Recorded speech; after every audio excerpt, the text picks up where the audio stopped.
Well, we've come to the end of the semester, the last chapter of Calc 3. And one of the things that you're going to learn in this chapter is how to do flux integrals, how to figure out how much of something is crossing a boundary or crossing a surface. And I decided just to, tenuously anyway, illustrate this idea to come up here on some Whitman-owned property where we have some wind turbines placed. Sadly, it's not a very windy day, so they're all still, but one of the things that these wind turbines do is they're able to move back and forth into and out of the wind, and you can imagine the plane of the blades where they rotate oriented with respect to the direction of the wind. And you might think, hey, that's not a really interesting problem, just always point straight into the wind. But it turns out that these machines really can't just always point into the wind.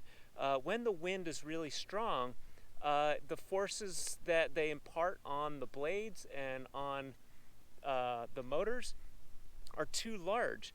And so what these things will do is turn a little bit away from the direct face of the wind to reduce the forces that they feel.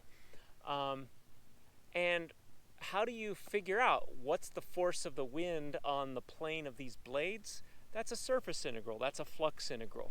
So there's definitely some calculus going on here, three-dimensional calculus going on here. But it's more than that. You can look at the surfaces of these blades.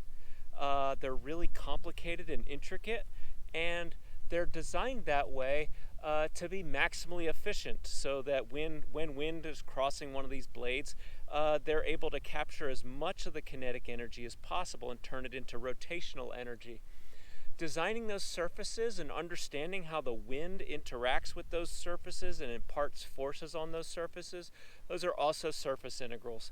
So a lot of the applications in engineering rely on surface integrals.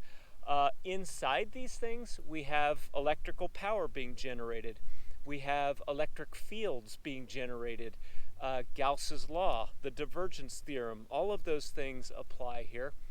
And just a fantastic example of how mathematics and engineering and applications intersect. Also, I like to come up here because it's just amazing how huge these things are. The tower is probably a good 200 feet high. I think the blades are on the order of 100 feet long. So just massive scale. If you ever get a chance to come up here and have a look, it's worth it.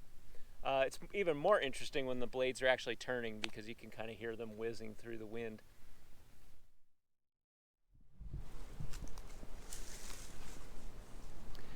So maybe windmills aren't your thing, but another really interesting place where flux matters is just with ordinary leaves.